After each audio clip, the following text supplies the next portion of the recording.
Fringe. Past, present, and future. Many of the Fringe cases would bear some connection to Walter's past work with the elusive founder of Massive Dynamic. Belly and I worked on this very problem. Belly? Yeah. As in William Bell, founder of Massive Dynamic and one of the richest men on the planet. He and Walter used to share a lab together. Unfortunately, Walter's memory would prove to be shaky at best, due in part to all those solitary and highly medicated years in the asylum, but mostly because Bell had removed pieces of his brain. I'm frightened, Belly. I wish there was another way, but what you've accomplished is just too dangerous. Bell might have been MIA presently, but his shadow loomed large. David Robert Jones, a former employee of Bell's, was intent on revenge as a part of ZFT, a terrorist group that trafficked in biological attacks, armed with a manifesto written by Bell years ago that warned of destruction through technological progress. I know about the manuscript, the manifesto, ZFT.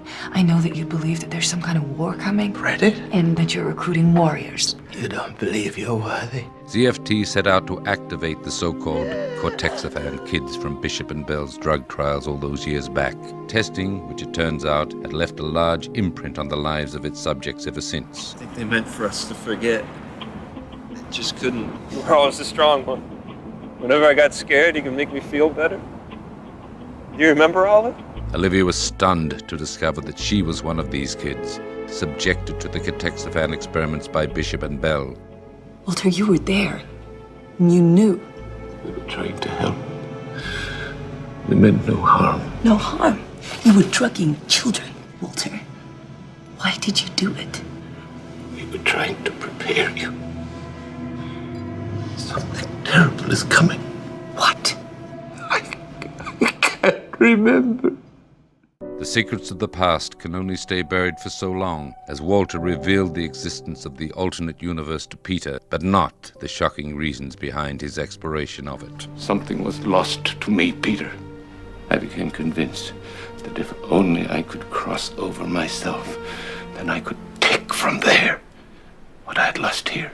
And what was the plan? You were just going to open up a hole and then walk over to the other side? No, it's not that simple. You have to find the right place first. Our world has soft spots. Places where the fundamental constants of nature, the speed of light, gravity, the mass of a proton, for example, have begun to decay. As a result, in these particular areas, the membrane between the realities is thinner. David Robert Jones' efforts to travel to the alternate universe through these soft spots left in the wake of Walter crossing over in 1985 would end with his demise. Soon Dr. Bell will see just how special I am.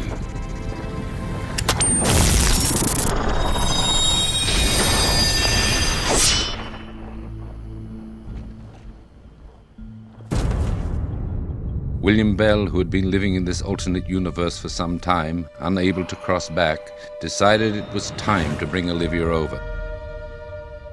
After all these years, it is so nice to finally see you again. You're lucky. Most people who cross dimensions without your natural talent are simply torn apart. Warning her of a coming war. Just as we predicted, Walter and I, years ago. And we knew that we had to prepare a guardian, someone to watch the gate. The gate. Between this side and yours.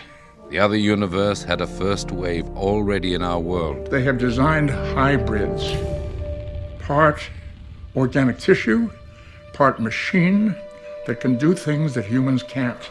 They can change shapes, taking the form of human beings. Olivia's stay in the alternate universe would be brief.